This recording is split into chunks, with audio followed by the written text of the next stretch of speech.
welcome to the Next Level Dentist podcast. I'm joined again by my good friend here, Stephen Kallas, who is the therapist and counselor who's helped my wife and I through probably one of the hardest years and a half of our life. We did an event with Stephen, and we're helping a number of other couples. And I hand out his phone number like candy to anyone who is interested in therapy or counseling, especially in a marriage setting.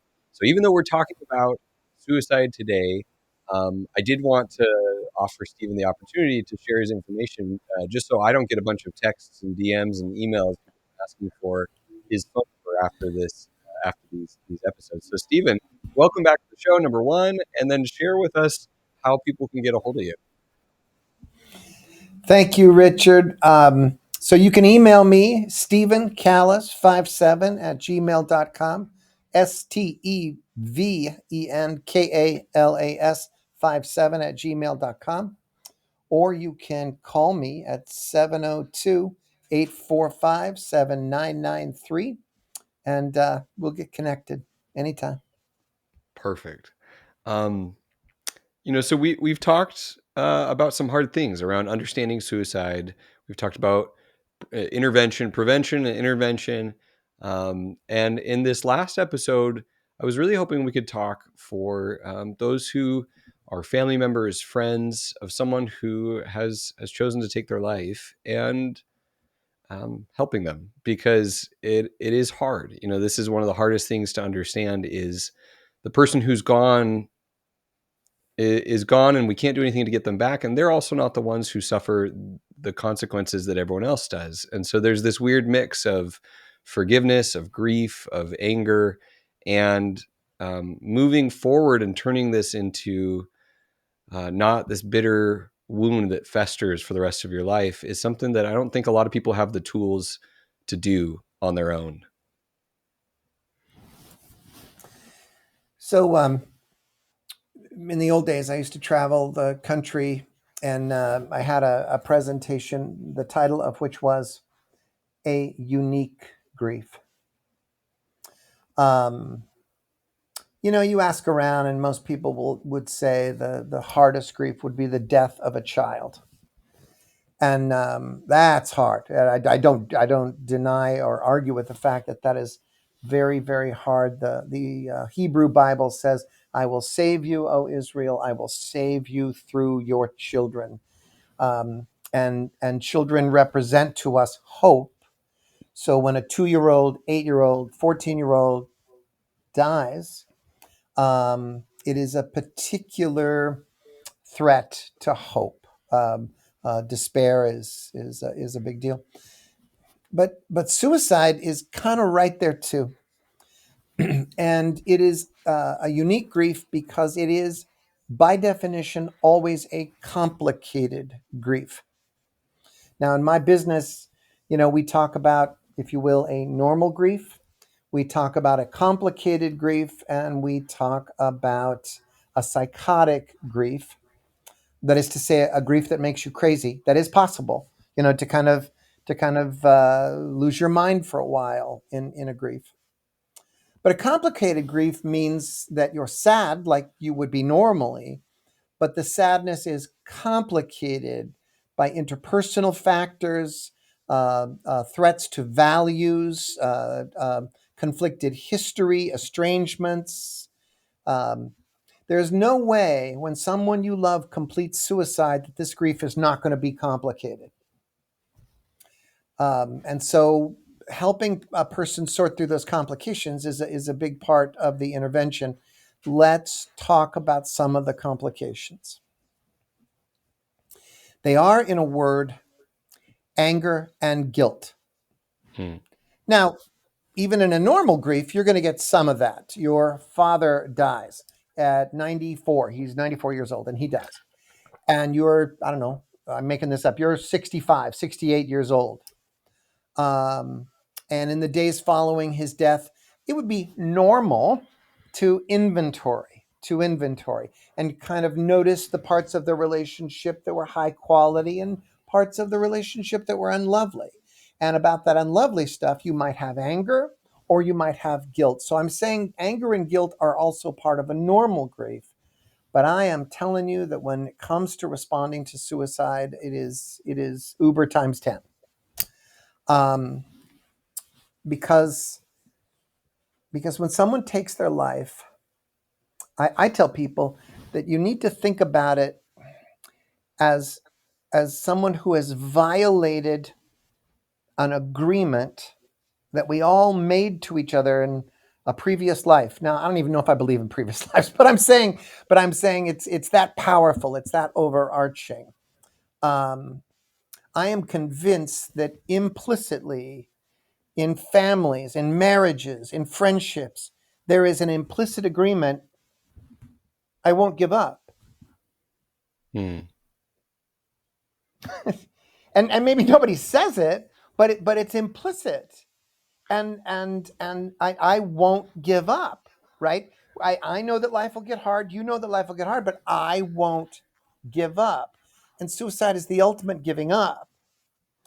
And when someone completes suicide, it isn't just the trauma of it itself, it is the violation of the betrayal of what I'm calling this agreement, right? And what is so unsettling about that is that if somebody gives up, he or she reminds all of us that that's one of the choices. Right. Yeah. And it's a threat then to relationships and community, especially in adolescence. We notice that there is a metaphorical sense in which suicide is catching, as if it was Hmm. a contagion, right? Because when one 14, 15, 16-year-old gives up, there is often a high risk in that high school of we put all the teachers on alert, all the parents on alert, because we know that statistically the risk factors for other suicides go up.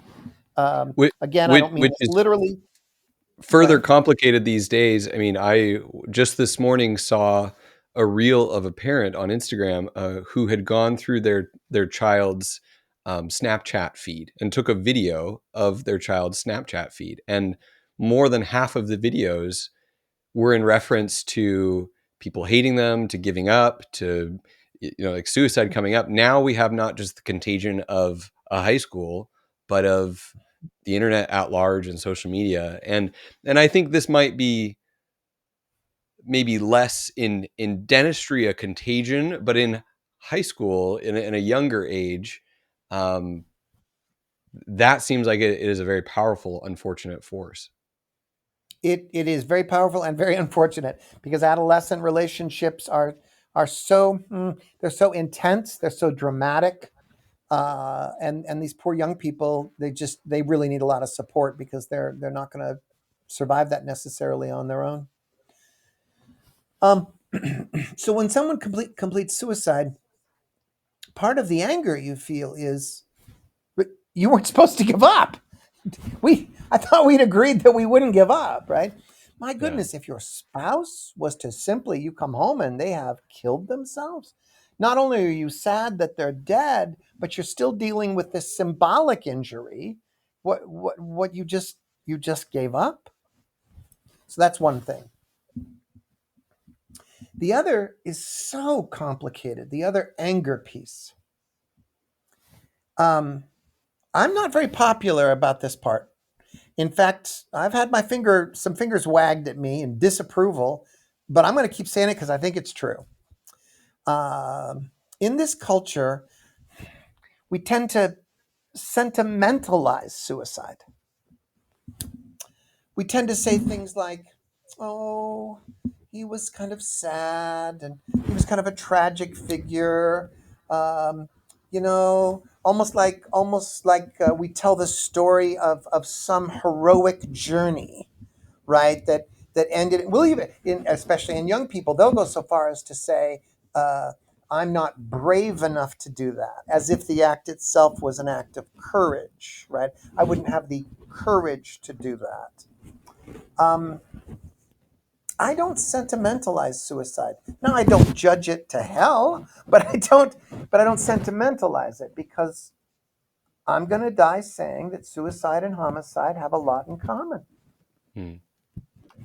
Why don't we say about murderers? Oh, he was having a hard time and he lost his money in the stock market. He got bad news from the doctor. His wife left him. I could understand why you would kill the 7-Eleven clerk. I'm sorry, I don't mean to make it into a joke, but I'm saying if we're gonna sentimentalize suicide, why wouldn't we sentimentalize homicide? Because what they have in common is that someone is dead and someone has been murdered. And it doesn't kind of matter if it's a 7-Eleven clerk or you have murdered yourself. It's a big deal. And a lot of survivors of suicide wait 6 months, a year, 2 years before they finally find the outrage part. And it's really painful. And it's really hard to love and grieve your son, Joseph, and to want to react to him like you would had somebody killed Joseph. Like you'd want to react to that murder. You'd want to say, "Why did you kill my boy?" But in this case, the man you're mad at and the man you're grieving is the same man. Right. That is the help grieving survivors need, because it's both of those things. The next complication is guilt. Well, and, Now, and can I again, go back real quick before you go to the next one? sure. Um, Mhm. you say that those are separate and hard, or people have a hard time kind of putting those in the same category. This year there was a combination homicide suicide of a dentist who killed his wife, his 14-year-old daughter, and then took his own life. And all of a sudden that like kind of sentimentalizing or pulling that separate from these are two separate things are very much the same thing. And this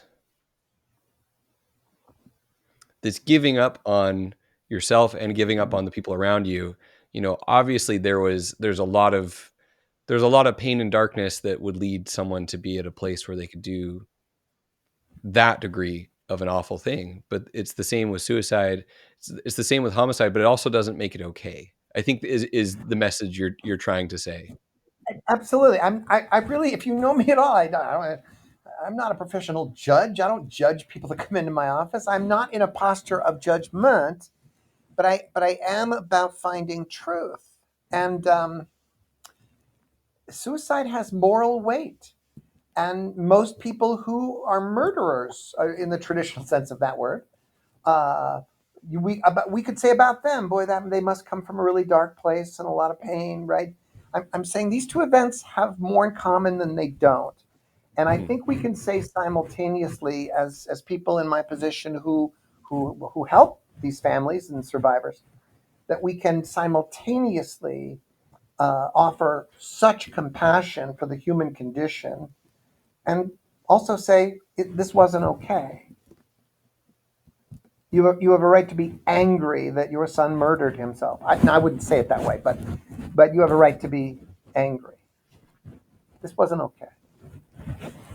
We can explain it. We can do our best to understand it, and it still won't make it okay. The next complication is guilt. Now, again, in normal grief, death always invites a kind of an inventory. You almost can't not do it, right? And even in a like my mother died in June, 93 years old, beautiful life, beautiful woman, um, and I would say. Like all imperfect human relationships, I would say I was pretty lucky, way more positive than not, right? But you almost can't help it in the weeks and the months that follow a significant loss. You just find yourself kind of doing an inventory. This was the celebrations. This was the light. This was the good stuff. Ooh, this, I'm embarrassed to remember that maybe I treated her like this or she treated me like this. You do some guilt when someone dies in a normal grief, but the temptation to a savage and not very useful guilt after a suicide is profound.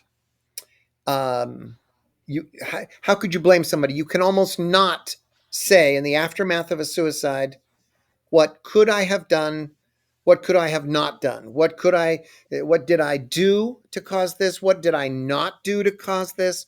And I just, again, need to say something that people wag their fingers at me, but I still think it's true. As lousy as that feels, to really consider that I'm the reason my son, my parents, my wife is dead, or whatever, who's ever dead, like, as terrible as it feels to think that that's my fault, there is one thing that would feel worse, and that is to know that you're absolutely helpless in the human condition, and there is nothing you can do to keep anyone alive. I'm saying that people don't do this consciously, but people do the guilt thing in a weird kind of way to protect themselves from something that's worse. Like, this mom and dad might sit in my office and go, like, we were so proud of him. He had straight A's and on the football team, and we went away for an overnight. It was the first time, and we left him in charge of the house, and we came home and he was dead. Like there's nothing you can do about that. If the person's not going to warn you, if the person's not going to ask for help, there's nothing you can do to keep anyone alive. And we hate that so much. We hate that sense of ambiguity and helplessness. It just happens to be the truth. So that's the next part. Grieving suicide often means being with a skilled counselor, spiritual director, pastor, clergyman, priest, who can patiently help you out of the darkness of this assumed responsibility that is not yours. And I will cut to the chase. I don't know if we do this in the first session, but eventually I will say, I have said, I'll continue to say, so when your loved one was still alive, what do we know about that relationship? Well, we already know that it was imperfect. And I will sit here with you as long as we need to examine your share of those imperfections. If you want to look at things, if you want to have true remorse, if you would like to account, and that's great. As long as we're both clear that the only person responsible for suicide is the person who chose to be dead. Mm. That's it. And it has to be that way, right? Because it has to be that way. The only person responsible for being dead is the one that decided to be dead. When you say it like that, um, it just it makes it painfully obvious in a way of like, I didn't uh, I didn't do this. I didn't do this. They did this.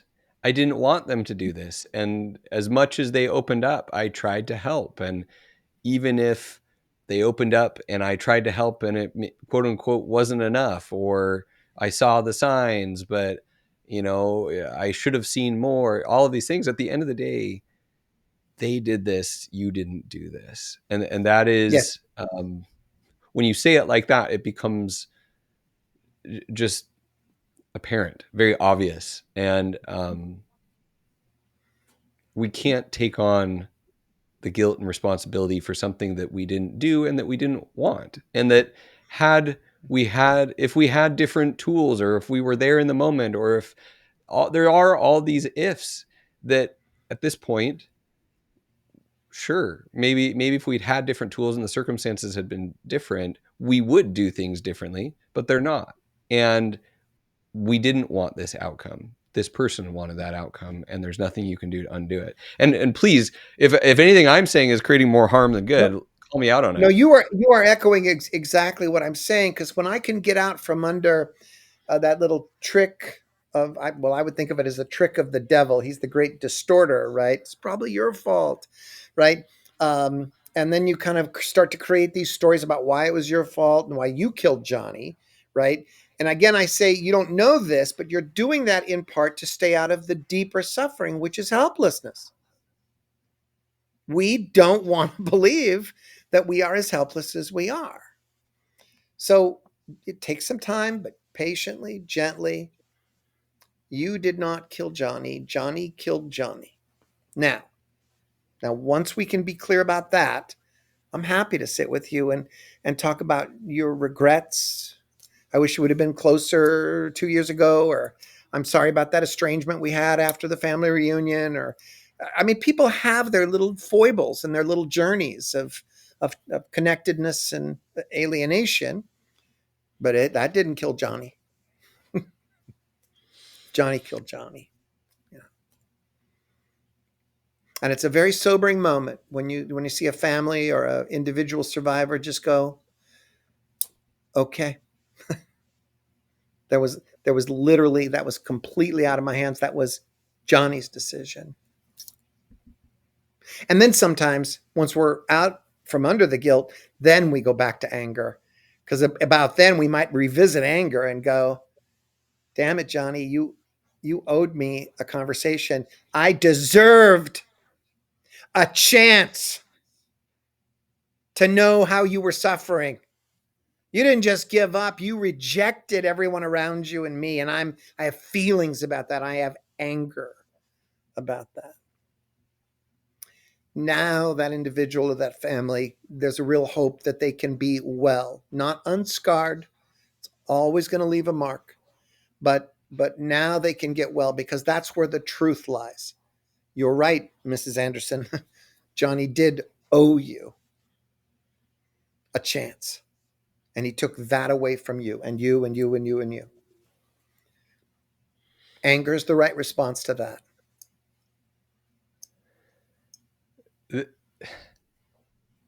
The, the next natural step, and I think part of this is one of the most healing things that we can do, and this is, kind of the central thesis of Christianity, is forgiveness. But part of this is, are we forgiving the right people for the right things, and understanding who needs to be forgiven for what? Because if it's us trying to forgive ourselves for something we never did, you might get stuck in a loop where like it doesn't work. It doesn't lead to resolution. It doesn't lead to putting the weight down and healing and moving forward. And so it almost seems like there's this very painful work first of understanding truly the reality of what was mine to own and what was not mine to own. And therefore, we can forgive ourselves for the little foibles, just like even now. I've got a 12-year-old daughter upstairs who, she's getting older. She's like wearing makeup. She's like, taking selfies and all these things. And there is a part of me, she's my oldest daughter. She's very independent. She doesn't need a lot of, she's not doesn't need a lot of attention. She doesn't come and find and like say, Dad, play with me. And so she's very, whereas my other daughters very much have taken a lot of time and attention in between work and dental school and podcasts and businesses. There is a component of me that feels this guilt of not having spent enough time with her, because her childhood really is like kind of slipping away. It's like almost done. Like we've almost got the nail in the coffin on her true, like innocent little childhood. And so I have to forgive myself for like, yeah, I couldn't be her playmate at every hour of every day. We had good memories, we did good things. And so there is this like understanding of like this, I'm grieving her childhood. And I'm also, because it's lost, it's going away, I'm also forgiving myself for providing and being a young parent and having other kids and feeling, imperfect about my attention for her and attention for other things and unhealthy coping and emotional availability. Um, but that all is separate from this major wound. And so it's like we have to go into and understand the wound and pull out these little parts and pieces, because if I had all of those little teeny parts and pieces in a relationship with someone and then they took their life, at that point I could start to connect all of it. I could start to say, well, if I had, and the painful work, the work of therapy, of counseling, seems to be let's go in and actually look at this clearly, so therefore we can understand and see clearly and forgive clearly and fully. Does any of that make sense? Well, you ended where you started, and I thought it was brilliant both times. I'm not trying to flatter you, but on the one hand, in the Judeo Christian tradition, for sure, I guess I don't know as much about other traditions. Um, like forgiveness is right in the wheelhouse, right in the center of things. It's a huge part of what those religious movements are about. On the other hand, it is so easy to get confused in that effort. As you said, am I forgiving the right thing? Have I identified the thing that actually needs to be forgiven, or that I need to forgive myself for, or somebody else for? Okay. So it's not I need to forgive myself for killing Johnny, because as we've said, only Johnny killed Johnny, right? I got to get out from under that. What I need to forgive myself for in the vast majority of cases, and I don't mean to be dramatic, unless you're a sociopath, then there might be other things you should forgive yourself for.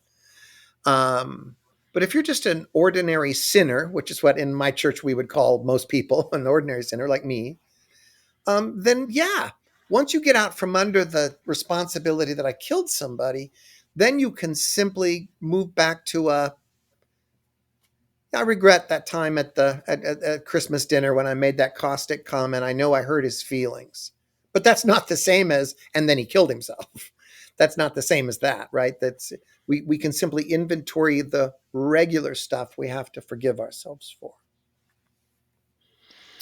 Um, your listeners, Okay. I just want to throw this out there because I know I'm a million years older than most of your listeners, but here goes. There's a movie back in 1979, 80 uh, called Ordinary People. And is it about a mom and a dad and two brothers? And one brother dies in a boating accident and drowns, and the other brother survives. And then, in his guilt and anguish for feeling responsible for his brother's death, he attempts suicide. He does not die, and they remand him to therapy. And one of the reasons I love this movie, most people agree, the critics agree that it's a brilliant film. But it was the first time I've ever seen Hollywood depict psychotherapy in anything like a realistic way.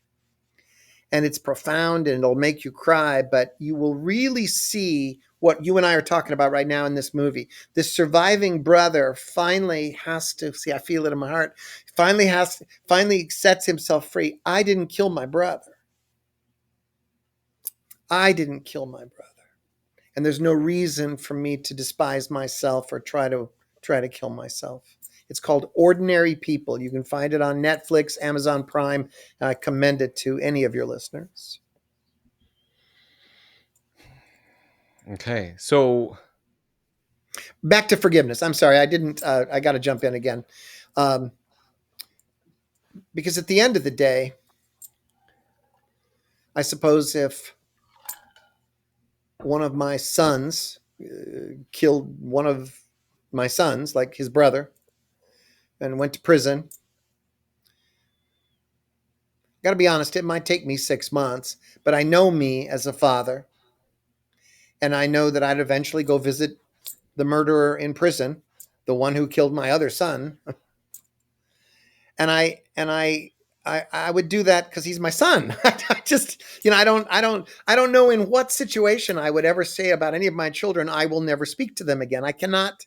I literally cannot conceive of a scenario in which I would say I'm choosing to sever all ties. Not even in that scenario. And I would go and I would visit and I would visit again and I would visit once a month, depending on where the penitentiary was. And we'd sit there through the plexiglass on the phone or however you had to do it, and I know that we would weep. And in the end, though, what's my choice? It's my choice is either contempt or forgiveness. There really isn't a third choice. I don't think there's a third choice. And it's the same way with a suicide. At some point, I've got to forgive the one who completed suicide. For most ordinary sinners, this is not something you're going to do over the weekend. from from most ordinary sinners, it's like that scripture in the New Testament: pray for your enemies. Not that the dead person was necessarily your enemy, but it takes a long time. Sometimes it takes a lot of God's grace before your heart could view the deceased the way the Christians would say that God now views the deceased, which is in forgiveness. In illustration of that story, actually, you highlighted, I think, for me, one further challenge of forgiving someone who committed suicide, which is you don't get to have the conversation with them where you forgive them. You don't get a satisfying, you and your son in prison where they say sorry. I think about that meeting of how, you get to grieve together and uh, forgive and have that forgiveness sometimes not received, but at least heard directly, and you get to see it. Um, I think that's another hard Again, part. you're on a roll here today. There's something so pastoral in you, and I've always seen it in you, Richard. But you're exactly right. Another complication is now I have to forgive somebody who's gone, right? And that is much harder. And we might write a letter and burn it or bury it or throw it in the ocean. We might find some exercise that symbolizes the forgiveness or the relinquishment of anger. I'll help you as a pilgrim till the cows come home find a way. But you're exactly right to notice that it is much more complicated to forgive a dead person than it is somebody that you could call on the phone, or who might call you and say, please forgive me. Right. Who can Yeah. ask for it? Yeah. Mhm, mhm. Um, I'm going to go back to, the reason we're talking about this in the context of dentistry. In some ways is kind of silly, in some ways it's not. It's like, this is a podcast aimed at dentists, and I want to bring this topic because it's a thing in our community, and I've seen this multiple times this year, and it is so often, I think, and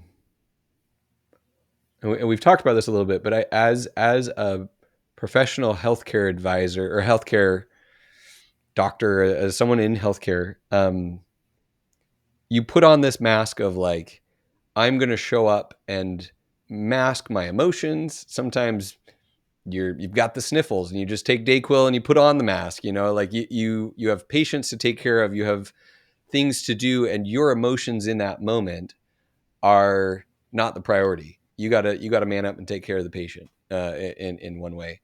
But I think this like practicing of putting on a mask, practicing of uh, just acting like everything's okay, paired with this idea of um, a lack of permission to be really suffering and unhappy when you really do have a lot to be grateful for. You have an amazing career and profession. Sometimes you're a business owner. People respect you. They look up to you. Um, and therefore, it almost becomes harder to open up and share. I'm miserable. I'm making more money than I've ever made in my life. Maybe I'm not. It looks like I'm making more money than I ever have, and I'm not. Or I don't recognize myself anymore. Even though on paper everything looks good, I'm not good. And in this professional setting, it is almost normalized that like you must be alone because everyone else looks like they're doing great.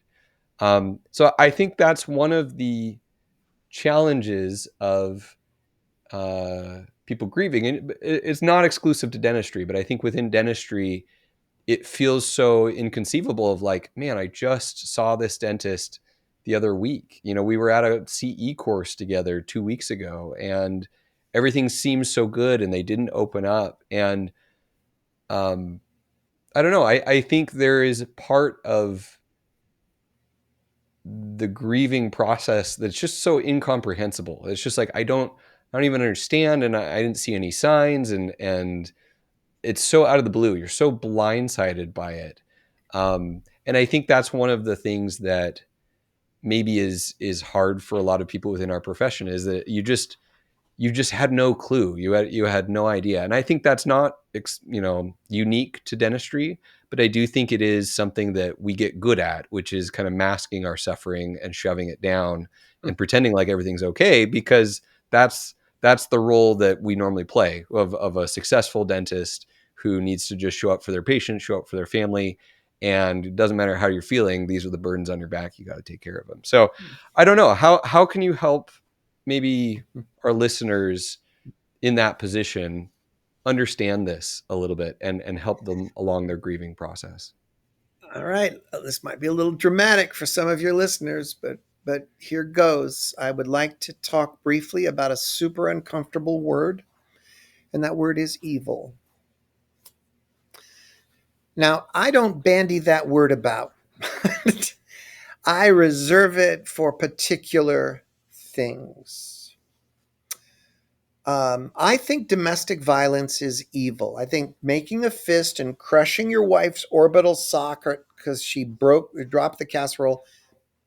I don't think that's not a foible or a flaw. that's something else is taken over. And when religious people, I'm one of those, use the word evil and know what they're talking about, they are observing something that is exponential, that is no longer about one person, but about an energy that has expanded beyond that person. The easiest illustration is if any of your listeners has ever seen a mob, because a mob is not a group of individuals. It no longer is. It is a collective, and the whole of the dark energy coming out of that collective is greater than the sum of the parts. Hmm. And that's how we understand evil theologically. When you consider that 70 plus percent, 68, I think it's 68% of the homicides in America are not committed by the bad guys. We're not talking about the mafia or gang members or hardened criminals. The majority of murders in America are committed by ordinary sinners like you and me. And when the police take those people away, they often say and mean, I don't know why I did that. I don't know how that happened. And they're not lying. They're not making an excuse. Like 6 months earlier, they were just getting the dry cleaning and being a regular middle class American. And next thing you know, you're standing over your dead wife with a gun. I'm saying this is way more than an individual choice. You began your discussion with me in this section by noticing something I notice about how darkness or evil works. Um, it works the way wolves hunt. I watch a lot of nature shows. How do wolves hunt? They just get hungry and they look at a herd of caribou, and they just start kind of loping toward them. They're not running fast. Da-doo, da-doo, da-doo, da-doo. The caribou see them and go, ah! And the caribou run away real fast. And here comes the wolf, and he's got a big heart and a small body, and he can run like this forever. He can run like this for days. And they run and they run and they run, and invariably, out of fear or confusion or sickness or age, one animal will be separated from the herd, will run the wrong way. And the moment that one caribou leaves, it is now only a matter of time. It's over. It's over. It's over. When that that caribou is individual now and alone and away from the herd, invariably they'll catch it. I think evil's like that. And you were describing it. The way unconsciously and piece by piece and bit by bit, for 1,000 reasons, some of it's our own neuroses, we become separated, even from the people that would jump at the chance to love us, that would jump at the chance to hear how we're suffering. But we're isolating now, and we're not sharing, and we're not sharing, and we're trying to put on this mask because in our head it's like, I should be happy, I should be happy, I should be happy.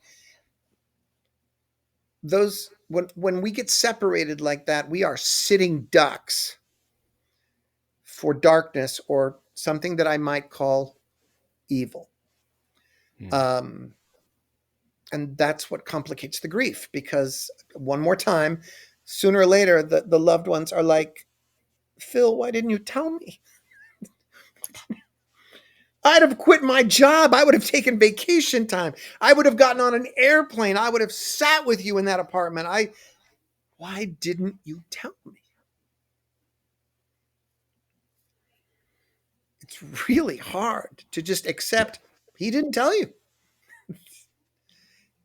He didn't tell you. He was kind of taken away from us by forces even greater than just himself. I'm not saying Phil's not responsible. He's responsible.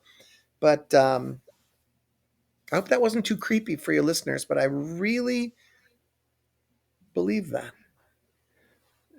Not creepy. Well, they get to decide if it's creepy, but the thing that I really resonate with in that is that when we practice hiding and isolating, and that becomes routine, that becomes normal, that becomes the default, then unfortunately, if we start coping in unhealthy ways, if we start suffering more, and the default has become I pull away, I isolate, I lie, I hide, that right there is fertile soil for further destruction. And so that It whether is. that leads to someone taking their life because they just feel more and more alone, they feel more and more isolated, they don't have any recourse, they see no way out, or whether that leads to homicide of the anger building up and they're not addressing it, Yep. and all this resentment in their life, or it leads to an addiction that spirals and gets worse, or whether it leads to an affair, it leads to all of these destructive forces are fed by this idea of Isolation. isolation. Isolation. You get me, man. You absolutely understand what I'm saying. It's we are. I mean, what's the in the Hebrew story? What is the first thing God says about Adam? And I quote, "It is not good for the man to be alone." And I think we should remember that. Yeah. It's not good for a woman or a man. We weren't built to be alone. We weren't. And when we're alone, bad things happen. Almost nothing good comes of it. Now, I'm saying, please, there are times for solitude, but that's different than isolation. Right. That's totally different thing. Well, and to bring this full circle then, and I think kind of almost in a meta sense, like why we're having this discussion, why we're having this interview, why I have a men's group in dentistry around working on being better husbands, fathers, being more vulnerable, and all of that. What is the thing that someone can do in a position of grief, trying to forgive someone who's taken their life, a survivor of suicide, is maybe to commit to not isolate themselves and to also Absolutely. create space for other people who are suffering. And oftentimes this is then someone who, maybe for that person it's in a community of survivors of suicide, maybe it's in some other addiction in their life or some other struggle in their life of I'm going to find the appropriate places to share my pain, to share my struggle, and so that it gives other people permission to share theirs, because I've seen the destruction of isolation. I still can't force anyone to open up and share with me, No, but I can be vulnerable in healthy ways to allow other people permission to not isolate. And maybe that's one of the things that turning the grief of suicide into a force for good in their life, maybe that's something they can do. so I'm going to answer that. I'm going to respond broadly and then specifically to what you said. One of the consistent measures of a edifying healing journey of grief is that you watch people take their broken hearts, and in my tradition, we would say turn it into ministry. Now, if you don't like that word, I mean, how does what I have lost become what I have to give? See, that's what Mm. I mean, you know. And so, what is Mothers Against Drunk Driving? Except a group of mad mothers who think that the laws about alcoholism and DUIs are too lackadaisical.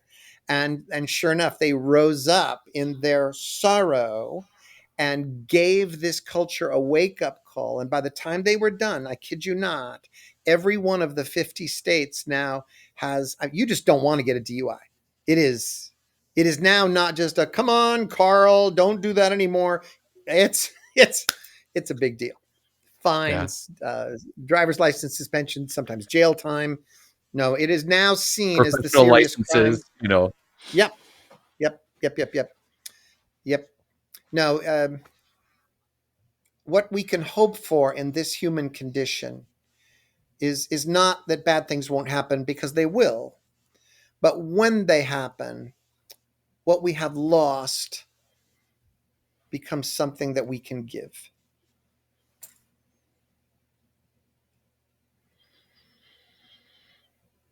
That's it. We have And journeyed far, that you and I. this is this is full circle. Well, and I'll tell people, you know, if I haven't mentioned this in this episodes, please reach out to me. I think Instagram is probably the easiest place. Dr.richard.low. I also have a Facebook group for men and women in dentistry. It's called Rising Beyond Burnout. It's actually the name of this podcast, Next Level Dentist, Rising Beyond Burnout. And people share all sorts of painful stories of feeling very isolated and alone. They can post anonymously. They can share their, um, reach out to Steven. You know, Steven gave his number and email address at the beginning of this episode. Open up to somebody, and be the person that someone else can open up to. And that's our invitation. And I'm grateful to have come back to this at the very end of it, because we can't go back and change the past. We can't get this person back that we've lost, but we can change how we live and how we pay attention to the people around us. We can wake up to our intentionality in our relationships, in our honesty, in our isolation. We can stop isolating. We can do good things.